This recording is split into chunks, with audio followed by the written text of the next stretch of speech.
पश्चिम बंगाल में बीते दिन कुछ ऐसा हुआ जो आने वाले दिनों में अब पूरे देश की और खास तौर पर लोकसभा की तस्वीर बदल देगा। क्या हुआ है पहले मैं ये आपको बता देता हूं, इसके बाद बताऊंगा कि आगे क्या होने वाला है। कुछ दिनों पहले जो बीता हुआ शनिवार था, मतलब पिछले हफ्ते का शनिवार, उसमें ममता बनर्जी ने कालीघाट स्थित अपने आवास में जो टीएमसी हैं उनके तमाम विधायकों की बैठक बुलाई थी। अमूमन जब चुनाव के बाद ऐसी बैठकें होती हैं तो सभी उसमें विधायक पहुंचते हैं और फिर तय होता है कि कौन नेता प्रतिपक्ष बनेगा, किसे कौन सी जिम्मेदारी दी जाएगी। ममता बनर्जी ने जब ये बैठक बुलाई तो इस बैठक में टीएमसी के 80 विधायकों को पहुंचना था, लेकिन शाम के करीब 4 बज गए थे और उस दौरान तक महज टीएमसी के 20 विधायक ही पहुंचे। मीडिया को ये कहकर गुमराह किया जा रहा था कि तभी तमाम जो विधायक हैं वो अभिषेक बनर्जी पर हुए हमले के खिलाफ प्रोटेस्ट कर रहे हैं। लेकिन पूरा दिन बीत गया लेकिन 20 का आंकड़ा नहीं बढ़ पाया।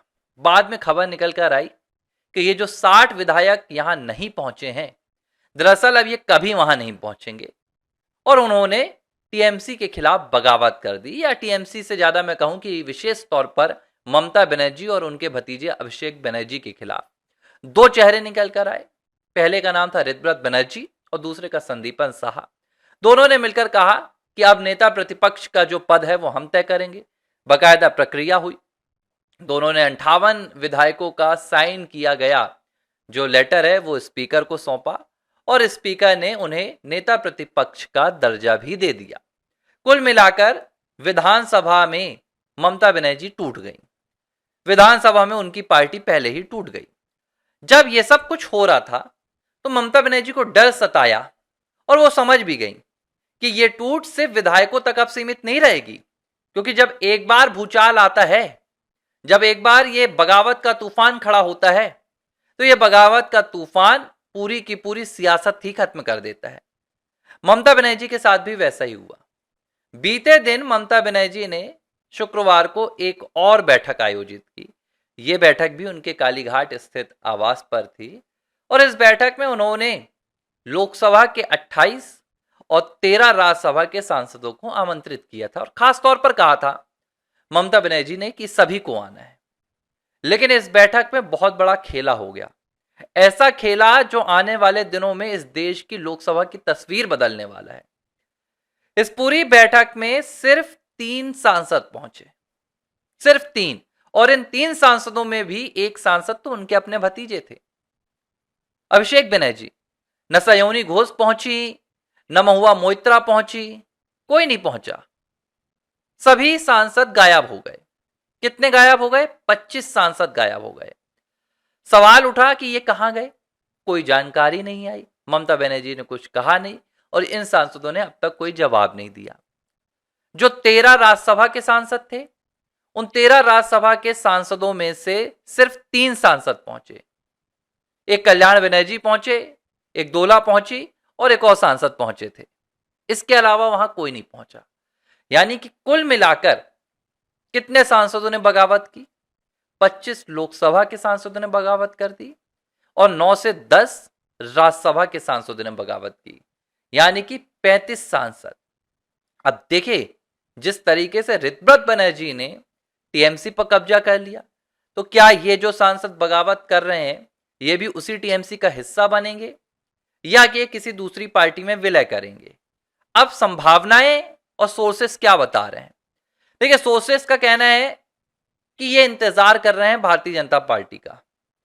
अगर भारतीय जनता पार्टी इनका विलय मंजूर कर लेती है तो ये बिना किसी शर्त के भाजपा में शामिल होना चाहते हैं। लेकिन भाजपा अभी इंतजार कर रही है। भाजपा अपने स्टेट यूनिट से चर्चा कर रही है कि क्या इस तरह से तमाम सांसदों का विलय करवाना कहीं कार्यकर्ताओं के मंसूबों पर प्रहार करने जैसा तो नहीं होगा?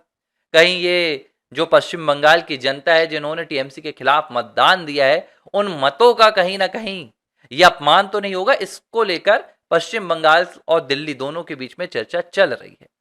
और जो दूसरी संभावना है वो ये है कि ये जाकर एक अलग धड़ बना लेंगे और ऋतव्रत बनर्जी वाली टीएमसी में शामिल हो जाएंगे। लेकिन इन दोनों में से तस्वीर कैसे बदल रही है? देखिए, भारतीय जनता पार्टी के पास फिलहाल लोकसभा में 240 सांसद हैं। अगर ये 20 से 25 सांसद विलय करते हैं तो कोई दल बदल का कानून नहीं लगेगा और सीधे भारतीय जनता पार्टी 265 के आसपास पहुंच जाएगी। और अगर भारतीय जनता पार्टी अपने दम पर 265 पहुंच जाती है तो ऐसा पहली बार होगा जब किसी पार्टी को इतनी बड़ी तादाद में बिना किसी चुनाव के ताकत मिलेगी। यह संभावना बन रही है। और दूसरी क्या संभावना बन रही है? दूसरी यह संभावना बन रही है कि अगर ये सांसद भाजपा में विलय नहीं भी करते हैं, क्योंकि जहां तक मुझे लग रहा है भारतीय जनता पार्टी फिलहाल इनका विलय स्वीकार नहीं करने की योजना बना रही है, क्योंकि अगर भाजपा ऐसा करती है तो उसे पश्चिम बंगाल की जनता का कहीं ना कहीं विरोध का सामना करना पड़ सकता है और ये स्वाभाविक भी है। तो प्लानिंग ये है कि ये अलग धड़ बनाएंगे, ऋतव्रत बनर्जी वाले धड़ में जाएंगे, ये भाजपा का विरोध तो करेंगे जगजाहिर तौर पर, लेकिन ये उस तरीके से नहीं करेंगे जिस तरीके से ममता बनर्जी करती थी। ये योजनाओं में, नीतियों में भारतीय जनता पार्टी का साथ देंगे। अगर कोई बिल आता है, जैसे कई बिलों की बात चल रही है, आपका डिलिमिटेशन का बिल मानसून सत्र में आ सकता है, महिला आरक्षण जो संशोधन बिल है वो आ सकता है। इन तमाम बिलों में ये धड़ एनडीए का खुलकर समर्थन कर सकता है, दोनों सदनों में, उच्च सदन में भी, निचले सदन में भी। आम आदमी पार्टी के तो साथ आए ही थे, और अगर ये जो अभी 10 और आने वाले हैं तो कुल मिलाकर राज्यसभा में 17 बढ़ जाएंगे। जो राज्यसभा चुनाव होने वाले हैं उसमें भी अभी सांसद बढ़ेंगे, और डीएमके भी अब इंडिया अलायंस का हिस्सा नहीं रहा है।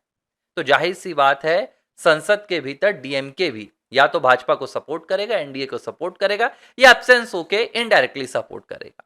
कुल मिला के एक चीज तय है, लोकसभा और राज्यसभा में ये जो आने वाला मॉनसून सत्र होगा, ये मॉनसून सत्र पूरे विपक्ष को हिला देने वाला होगा।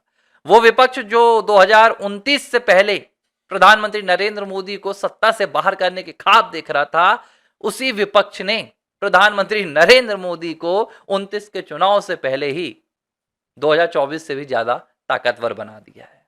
एबीसी हिंदी न्यूज, आज ही जुड़िए हर खबर के साथ